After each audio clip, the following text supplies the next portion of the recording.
اعوذ باللہ من الشیطان اللعین الرجیم بسم اللہ الرحمن الرحیم اللہم عجل ولیک الفرج والعافیت والنصر وجعلنا من خیر اعوانہ وانصارہ وشیعتہ ومحبیہ۔ عزیزان محترم، شیخ الطائفہ شیخ محمد بن حسن طوسی کے حالات زندگی واقعات پر آپ کے ساتھ گفتگو جاری ہے، اور ہم بیان کر رہے تھے کہ شیخ الطائفہ نے 200 سے زائد کتابیں تحریر کر کے ملت تشیع پر ایک بہت بڑا احسان کیا اور ایک بہت بڑی خدمت کی ہے مکتب جعفریہ کے لیے۔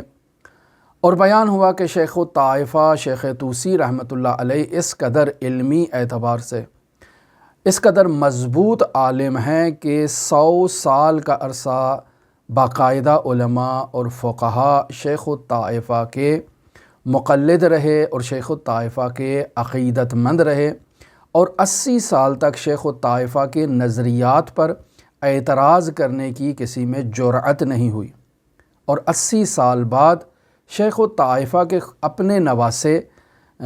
محمد بن ادریس حلی نے شیخ الطائفہ کے نظریات کو نقد کرنا اور رد کرنا شروع کیا، آغاز کیا، اور پھر یہ سلسلہ باقاعدہ شروع ہوا۔ آج بھی بیان ہوا کہ شیخ الطائفہ محمد بن حسن طوسی کے آثار نہایتی قدر کی نگاہ سے دیکھے جاتے ہیں، نہایتی احترام کی نگاہ سے دیکھے جاتے ہیں۔ لوگ شیخ الطائفہ کے آثار کو نہایتی دقت کے ساتھ اس کا مطالعہ کرتے ہیں، علماء کرام، فقہائے اعظام اور فقہا علماء کے درمیان شیخ الطائفہ کے آثار علمی اعتبار سے بہت عظیم مقام کے اور منزلت کے حامل ہیں۔ بیان ہوا کہ کتب اربعہ میں 2 گراں بہا کتابیں تہذیب الاحکام اور الاستبصار شیخ الطائفہ محمد بن حسن طوسی رحمۃ اللہ علیہ کی ہیں۔ تہذیب الاحکام صرف اور صرف خالصتاً فقہی موضوعات پر مشتمل احادیث سے متعلق ہے، اور ابواب اس کے باقاعدہ فقہی ابواب ہیں، جبکہ الاستبصار باقاعدہ طور پر ان روایات سے متعلق ہے کہ جو روایات ایک دوسرے سے تعارض کی جہت رکھتی ہیں، اور شیخ الطائفہ نے درواقع اسے علماء اور طلاب کے اصرار پر تحریر کیا۔ عزیزان محترم، شیخ الطائفہ کے اگر آثار کا مزید تعارف کروائیں تو کلامی بعد میں شیخ الطائفہ کے کیا آثار ہیں۔ پہلے تو میں مقدمتاً آپ کی خدمت میں بیان کرتا چلوں کہ ہم نے بیان کیا کہ بغداد میں جس زمانے میں شیخ الطائفہ موجود تھے، عظیم الشان لائبریریز موجود تھیں، کتاب خانے موجود تھے۔ مثلا خود سید مرتضیٰ علم الہدیٰ جو شیخ الطائفہ کے استاد ہیں، ان کا عظیم الشان بے نظیر کتاب خانہ تھا، جس میں 80,000 قلمی اور خطی نسخ موجود تھے۔ علماء نے اپنے ہاتھوں سے کتابیں جو تحریر کی اور انہیں جلد کی صورت میں مجلد کیا، مرحوم سید مرتضیٰ علم الہدیٰ کے کتاب خانے میں وہ آثار محفوظ تھے، اور ان کی تعداد 80,000 تھی۔ اور پھر بیان کیا کہ بغداد میں ایک عظیم الشان کتاب خانہ تھا جسے شاپور بن اردشیر نے تاسیس کیا تھا، اور یہ کتاب خانہ شاپور کے عنوان سے شہرت رکھتا ہے، جس میں شیعہ علماء فقہا کے نایاب خطی نسخ موجود تھے، جن کی تعداد 16 لاکھ تک پہنچتی تھی۔ اور بیان ہوا کہ یہ کتابیں نابود کر دی گئیں، نظر آتش کر دی گئیں، انہیں جلا دیا گیا۔ اور اسی طرح شیخ الطائفہ شیخ حسن طوسی رحمۃ اللہ علیہ نے اپنے گھر میں ایک عظیم الشان لائبریری اور کتاب خانہ تاسیس کر رکھا تھا کہ جس میں تمام قلمی خطی نسخ موجود تھے، اور جب شیخ الطائفہ کے گھر پر حملہ ہوا تو اسے بھی نظر آتش کر دیا گیا اور تمام علمی آثار کو محو کر دیا گیا۔ لہٰذا آپ خود اندازہ لگائیں کہ تشیع پر اس قدر ظلم ہوا ان کتاب خانوں کو نظر آتش کرنے کے نتیجے میں کہ ایک عظیم ذخیرہ ہمارا کتب کا باقاعدہ نابود ہو گیا۔ اور کتابیں درواقع میراث ہوتی ہیں کسی بھی مکتب کے علمی بنیاد کو مضبوط کرنے کے لیے، علمی جو اس کی معارف ہیں اس کو منتقل کرنے کے لیے، اس کی آئیڈیالوجی کو، اس کے نظریات کو آگے نسلوں تک منتقل کرنے کے لیے یہی کتابیں ایک بے نظیر خزانے کی حیثیت رکھتی ہیں۔ اور شیعوں پر یہ ایک عظیم ظلم ہوا کہ ان عظیم خزانوں کو اور ان خطی نسخ کو نابود کر دیا گیا۔ بیان کریں کہ شیخ و طائفہ کا کلامی بعد، تو سب سے پہلے کلام کو بیان کر دیں کہ عزیزان محترم کلام کسے کہتے ہیں۔ عزیزان محترم، حوزہائے علمیہ میں ایک علم شہرت رکھتا ہے جسے علم کلام کہتے ہیں۔ اس کلام میں یعنی اس علم میں باقاعدہ عقلی طور پر اور نقلی طور پر، جب ہم نقل کی بات کرتے ہیں تو نقل سے مراد قرآن ہے اور اطرت ہے۔ انی طارق فیکم الثقلین کتاب اللہ و اطرتی اہل بیتی، کہ اللہ کی کتاب اور حضرات معصومین علیہم الصلاۃ والسلام کی روایات، یہ قرآن و اطرت رسول خدا کی میراث ہے جسے رسول خدا اپنی امت کے لیے چھوڑ کر گئے ہیں کہ اگر امت اس میراث سے متمسک رہے تو ہرگز گمراہ نہیں ہوگی۔ لہٰذا عقلی اعتبار سے اور نقلی اعتبار سے یعنی قرآن و سنت کی روشنی میں باقاعدہ اسلامی آئیڈیالوجی کو اور اسلامی اعتقادات کو بیان کیا جاتا ہے، ان پر بحث کی جاتی ہے، دلائل کو پیش کیا جاتا ہے۔ دلائل عقلی ہوتے ہیں، دلائل نقلی ہوتے ہیں، یعنی قرآن و سنت سے ہوتے ہیں۔ جس علم میں اعتقادات اسلامیہ کو عقلی اور نقلی عنوان سے بیان کیا جائے اس علم کو علم کلام کہتے ہیں، اور اس علم کے ماہرین کو متکلم کہا جاتا ہے۔ لہٰذا علم کلام کا باقاعدہ وظیفہ یہ ہے کہ درست اور صحیح اعتقادات اسلامی کو بیان کرنا، ان پر دلائل لے کر آنا، ان کو مبرہن کرنا اور ان کا دفاع کرنا، یہ در واقع علم کلام کا وظیفہ ہے۔ لہٰذا اگر ہم تاریخی جو قدمت کے اعتبار سے دیکھیں تو 4 صدی ہجری اور 5ویں صدی ہجری در واقع علم کلام کی صدیاں تھیں۔ یہ وہ برہے تھے، وہ زمانے تھے کہ جس میں باقاعدہ طور پر مناظرات رائج تھے۔ علم کلام میں مختلف کتابوں کو تحریر کیا جاتا تھا، ان کو پبلش کیا جاتا تھا، یعنی ان کے نسخہ برداری کی جاتی تھی، انہیں منتشر کیا جاتا تھا، لوگ ان سے استفادہ کرتے تھے۔ باقاعدہ علم کلام پر کتابیں تحریر کی جاتی تھی، قرآن مجید کی تفسیر کو علم کلام کی روشنی میں تحریر کیا جاتا تھا۔ اور باقاعدہ اگر ہم دیکھیں تو خود شیخ مفید رحمۃ اللہ علیہ نے اپنے زمان حیات میں باقاعدہ طور پر معتزلہ کے سربراہوں سے، اشاعرہ کے سربراہوں سے اور دوسرے مکاتب فکر کے سربراہوں سے باقاعدہ مناظرات کیے ہیں۔ اور اگر شیخ مفید رحمۃ اللہ علیہ کے آثار کو آپ کی خدمت میں بیان کریں تو تقریباً 50 کے قریب آثار شیخ مفید کی کتابیں خود علم کلام سے متعلق ہیں۔ پس معلوم ہوتا ہے کہ علم کلام اس قدر اہمیت کا حامل ہے کہ شیخ مفید رحمۃ اللہ علیہ نے 50 کتابوں کو باقاعدہ اس موضوع پر تحریر کر کے اس موضوع کی اہمیت کو اجاگر کیا ہے۔ اور اگر سید مرتضیٰ علم الہدیٰ کی طرف مشاہدہ کریں تو ان کے دور میں ایک عظیم الشان کتاب سید مرتضیٰ علم الہدیٰ نے تحریر کی جس کا نام الشافی فی الامامہ ہے۔ یہ در واقع ایک بے نظیر کتاب ہے اور علم کلام پر لکھی گئی ہے۔ اب شیخ طوسی رحمۃ اللہ علیہ کی طرف اگر ہم رجوع کریں تو شیخ طوسی رحمۃ اللہ علیہ اپنے زمانے میں اس قدر علمی شہرت کے حامل شخص تھے کہ باقاعدہ انہیں کرسی کلام عطا کی گئی تھی، یعنی باقاعدہ ایک حلقہ درس انہیں دیا گیا تھا کہ باقاعدہ وہ اس پر بیٹھ کر باقاعدہ علم کلام کے موضوع پر گفتگو کریں اور باقاعدہ علم کلام کو احیاء کریں، بیان کریں، اس کی تبلیغ کریں، اس کی ترویج کریں، اس پر باقاعدہ گفتگو کریں، مناظرات کریں۔ لہٰذا یہ ایک بہت بڑا مقام ہے شیخ طوسی رحمۃ اللہ علیہ کے لیے۔ اگر شیخ طوسی رحمۃ اللہ علیہ کے آثار کو بیان کیا جائے تو کلام کے عنوان پر شیخ طوسی رحمۃ اللہ علیہ نے 15 کے قریب کتابوں کو تحریر کیا ہے اور اسے آئندہ معاشرے کے لیے میراث کے طور پر چھوڑا ہے۔ البتہ بعض کتابیں وقت کے گزرنے کے ساتھ ساتھ تلف ہو گئیں، نابود ہو گئیں، اور بعض کتابیں ایسی ہیں جن کے آثار اور جن کا نام آپ کی خدمت میں بیان کروں۔ مثلاً سید مرتضیٰ علم الہدیٰ کی کتاب تھی الشافی فی الامامہ۔ سید مرتضیٰ علم الہدیٰ کی اس گراں قدر کتاب کا شیخ طوسی رحمۃ اللہ علیہ نے خلاصہ بیان کیا ہے، یعنی خلاصہ اس کا تحریر کیا ہے اور اس کا نام رکھا ہے تلخیص الشافی فی الامامۃ۔ پس یہ در واقع اس کتاب کو خلاصہ کر کے مزید آئندہ نسلوں کے لیے اسے آسان کر کے شیخ طوسی رحمۃ اللہ علیہ نے پیش کیا ہے۔ پھر اس کے بعد شیخ طوسی رحمۃ اللہ علیہ نے علم کلام پر کتاب لکھی ہے جس کا عنوان ہے تمہید الاصول۔ یہ تمہید الاصول در واقع شیخ طوسی نے سید مرتضیٰ علم الہدیٰ کی ایک کتاب ہے، اس کتاب کی تشریح کی ہے، اور اس کتاب کا نام ہے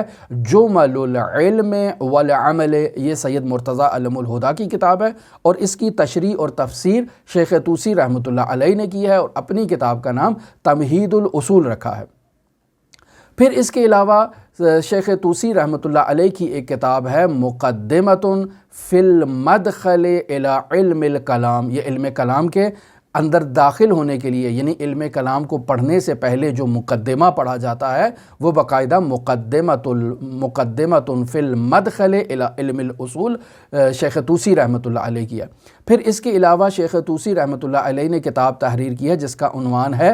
ریاضۃ العقول۔ یہ درواقع شیخ طوسی رحمۃ اللہ علیہ نے خود اپنی کتاب جو مقدمہ آپ کی خدمت میں بیان کیا کہ مقدمۃ فی المدخل الی علم الکلام، اس مقدمے کی تشریح باقاعدہ کی ہے، یعنی مقدمہ مختصر ہوگا، تشریح اس کی پھر باقاعدہ تفصیل کی صورت میں شیخ طوسی رحمۃ اللہ علیہ نے ان طالبین کے لیے جو زیادہ دقت چاہتے ہیں، زیادہ تشریح چاہتے ہیں، ان کے لیے تحریر کیا ہے۔ پھر اس کے علاوہ شیخ طوسی رحمۃ اللہ علیہ نے مسائل الکلامیہ کے عنوان سے کتاب لکھی ہے جس میں توحید کے موضوعات ہیں، جس میں نبوت کے موضوعات ہیں، جس میں امامت سے متعلق موضوعات ہیں، اور تقریباً 34 کلامی موضوعات کو تشریح کے ساتھ شیخ طوسی رحمۃ اللہ علیہ نے اس مسائل کلامیہ میں بیان کیا ہے۔ پھر شیخ طوسی رحمۃ اللہ علیہ کے آثار میں ایک کتاب ہے الاقتصاد الحادی الی طریق الرشاد۔ اس کتاب میں شیخ طوسی نے عبادات کو بیان کیا ہے، اصول عقائد کو بیان کیا ہے، اور تھوڑا مختصر انداز میں بیان کیا ہے، زیادہ اس کی تشریح نہیں فرمائی ہے۔ اور پھر اس کے علاوہ الافصاح فی الامامت، یہ امامت کے موضوع پر باقاعدہ شیخ طوسی رحمۃ اللہ علیہ نے ابن براج کی درخواست پر تحریر کیا، اور وہ زمانہ کیا قدیمی زمانہ، خوبصورت زمانہ تھا کہ اگر کوئی آ کر سوال کرے، اعتراض کرے تو اصول کافی لکھ دی جاتی ہے، جیسے بیان ہوا مرحوم کلینی کے حالات زندگی میں کہ وہ بھی کسی ایک آدمی نے تقاضا کیا، اعتراض کیا کہ ہمارے پاس کوئی ایسی جامع کتاب نہیں ہے، تو شیخ کلینی نے کہا اچھا نہیں ہے تو میں تحریر کر دیتا ہوں۔ 20 سال ایک آدمی کے سوال کے جواب میں شیخ طوسی نے ایک عظیم مجموعہ کتاب کا تحریر کیا۔ اور اسی طرح آپ یہاں پہ مشاہدہ کر لیں کہ ابن براج درواقع شاگرد ہیں شیخ طوسی کے، وہ تقاضا کرتے ہیں کہ امامت کے موضوع پر کتاب تحریر کی جائے، تو الافصاح فی الامامہ شیخ طوسی رحمۃ اللہ علیہ نے تحریر کر دی۔ آج اگر آپ عالم سے سوال کرتے ہیں اور عالم سے تقاضا کرتے ہیں کسی فقہی مسئلے کے بارے میں، کسی اعتقادی مسئلے کے بارے میں، کسی اخلاقی مسئلے کے بارے میں، تو آپ کو جواب نہیں ملتا ہے، اور پھر افسوس ہوتا ہے ہمیں کہ ہم عالم ہیں اور ہمارا وظیفہ یہی ہے۔ البتہ یہاں علماء کے لیے بھی مسائل ہیں، مشکلات ہیں، اس کو بھی نظر انداز نہیں کرنا چاہیے، ہمیں سوء ظن نہیں کرنا چاہیے، اور علماء یقیناً اپنی خدمات کو انجام دے رہے ہوں گے، لیکن بس اوقات عوام الناس کی توقعات جو ہیں وہ اس پر علماء پورے نہیں ہوتے ہیں، اور اس سے انہیں بھی افسوس ہوتا ہے، اور واقعاً افسوس ہونا بھی چاہیے۔ بس اوقات ایسے مسائل پیش آتے ہیں، لیکن پھر بھی ہماری ذمہ داری ہے کہ ہم حسن ظن رکھیں علماء کرام پر۔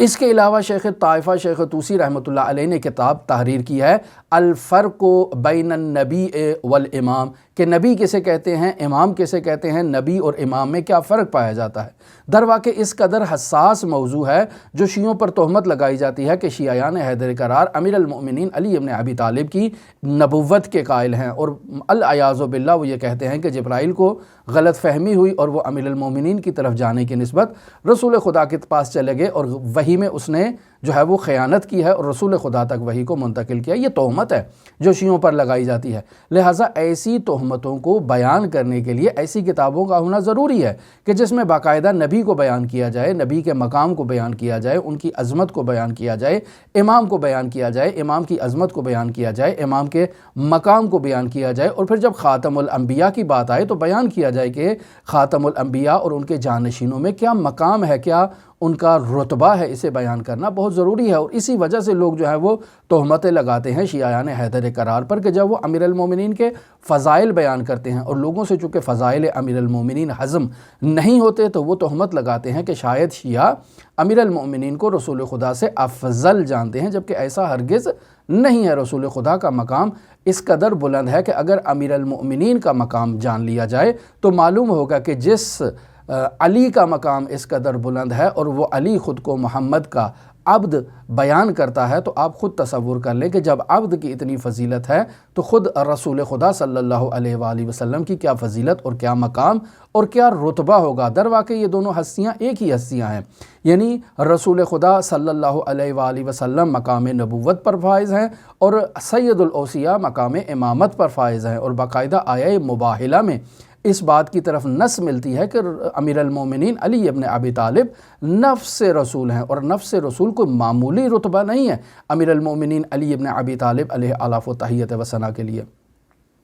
عزیزان محترم، شیخ الطائفہ نے علم کلام پر ایک اور بے نظیر کتاب تحریر کی ہے جس کا نام ہے الغیبہ۔ یہ در واقع حضرت صاحب العصر، صاحب الامر، صاحب الزمان مہدی موعود کی غیبت کے متعلق موضوعات کو اس کتاب میں بیان کیا ہے۔ پھر شیخ الطائفہ نے ایک کتاب تحریر کی ہے جس کا نام تھا الکافی۔ اس کتاب کا تعارف ابن شہر آشوب نے کروایا ہے اور یہ کتاب نابود ہو چکی ہے۔ پھر شیخ الطائفہ نے ایک کتاب تحریر کی ہے کلام پر المسائل الرازیہ۔ یہ در واقع 15 سوالات شیخ الطائفہ سے پوچھے گئے اور ان سوالات کا جواب شیخ الطائفہ نے دیا۔ یہ کتاب بھی شیخ الطائفہ کی نابود ہو چکی ہے۔ البتہ اس مسائل الرازیہ کے بارے میں یہ کہا جا سکتا ہے کہ یہ کتاب مشترکہ اثر ہے اور مشترکہ کاوش ہے سید مرتضیٰ علم الہدیٰ کی اور شیخ طوسی رحمۃ اللہ علیہ کی۔ اور پھر النص علی ابن شازان فی مسئلۃ الغار، یہ در واقع اس کتاب کا تذکرہ خود شیخ طوسی نے اپنی کتاب الفہرست میں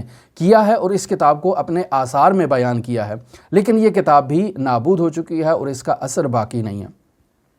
یہ تھا شیخ الطائفہ کا کلامی بعد۔ اب اگر ہم شیخ الطائفہ کے رجالی بعد کو اور رجالی پہلو کو بیان کریں تو عزیزان محترم، شیخ الطائفہ در واقع علم رجال میں خود اس قدر بے نظیر عالم ہیں، اور علم رجال کی عزیزان محترم اہمیت آپ کے سامنے بیان کرتا چلوں کہ در واقع حضرات اہل بیت علیہم الصلاۃ والسلام سے جو روایات ہم تک پہنچتی ہیں،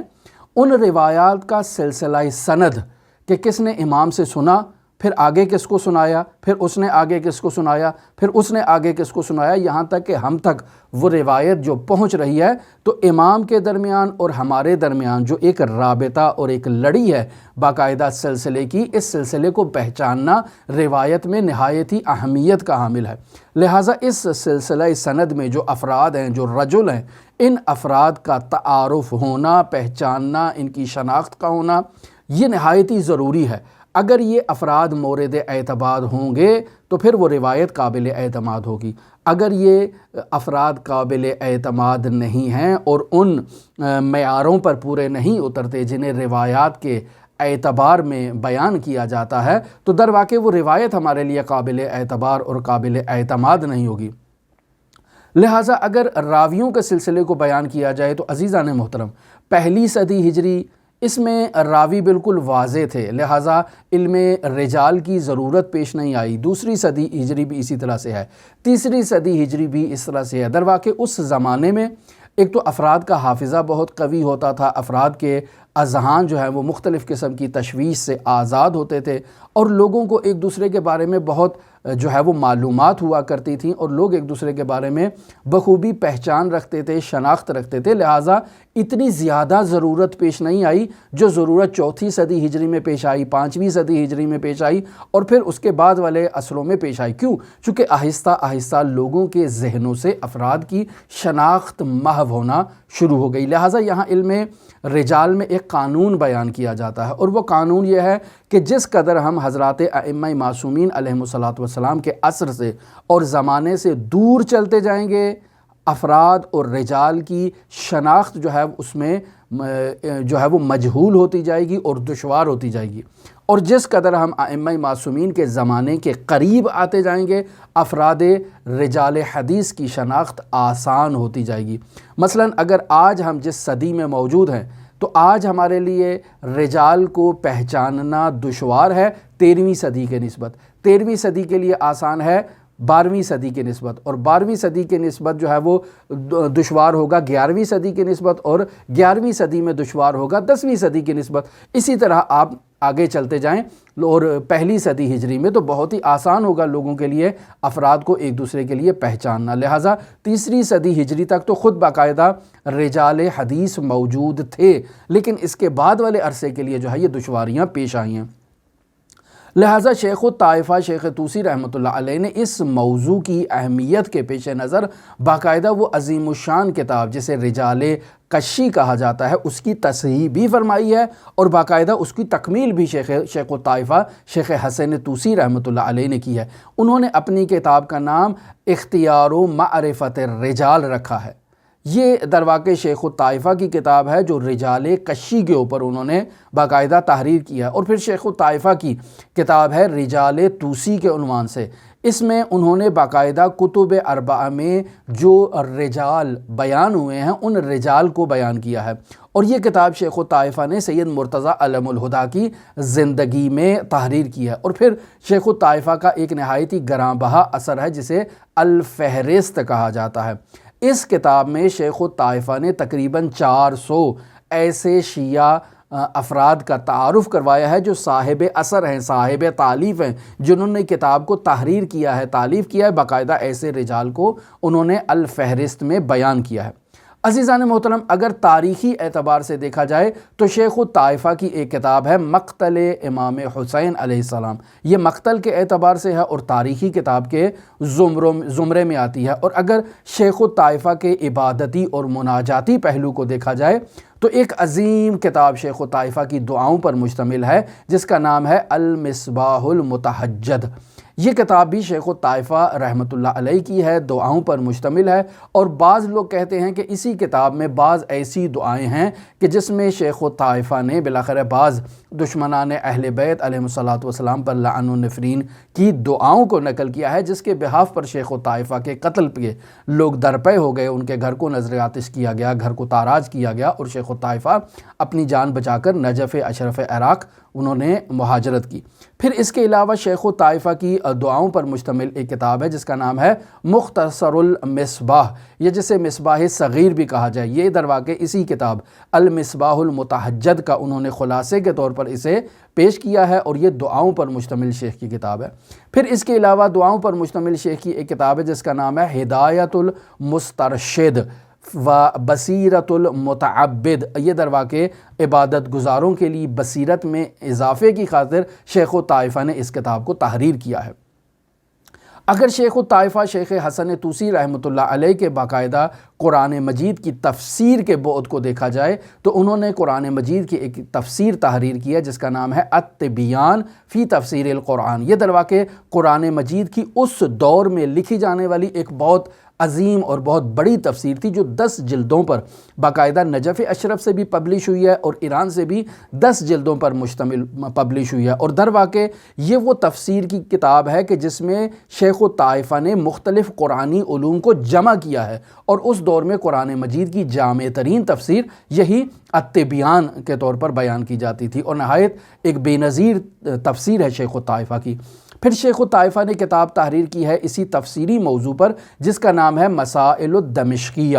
اس میں تفسیر قرآن ہے اور تقریباً 12 مسائل کو شیخ الطائفہ نے اس میں بیان کیا ہے، اور اس کے علاوہ شیخ الطائفہ کی تفسیری جو موضوع ہے اس پر کتاب ہے مسائل الرجبیہ جس میں انہوں نے کچھ آیات کی تفسیر کی ہے۔ بس عزیزان محترم، اگر شیخ الطائفہ کے فقہی بعد کو دیکھا جائے، تفسیری بعد کو دیکھا جائے، رجالی بعد کو دیکھا جائے، کلامی کو دیکھا جائے، اصولی کو دیکھا جائے، تو شیخ الطائفہ ہر زاویے میں خود ایک بے نظیر شخصیت کے حامل ہیں۔ اور اگر شیخ الطائفہ کی انہی 2 کتابوں کا ہم تعارف کروانا شروع کریں جنہیں باقاعدہ کتب اربعہ کی زینت بخشا گیا ہے، تو در واقع شیخ الطائفہ کے انہی 2 آثار کو بیان کرنے میں ایک عظیم وقت درکار ہوگا۔ ہماری دعا ہے کہ خداوند متعال شیخ الطائفہ سے ان آثار کو قبول فرمائے، ان کی زحمات کو، ان کی کاوشوں کو، ان کی جد و جہد کو اپنی بارگاہ میں قبول فرمائے۔ خداوند متعال شیخ الطائفہ کے درجات کو بلند فرمائے۔ خداوند متعال منجی عالم بشریت حضرت صاحب الزمان صاحب الامر مہدی موعود کے ظہور میں تعجیل فرمائے، ہمیں ان کے اصحاب و اعوان و انصار میں شمار فرمائے۔ اللہم صلی علی محمد و آل محمد وعجل فرج قائم آل محمد۔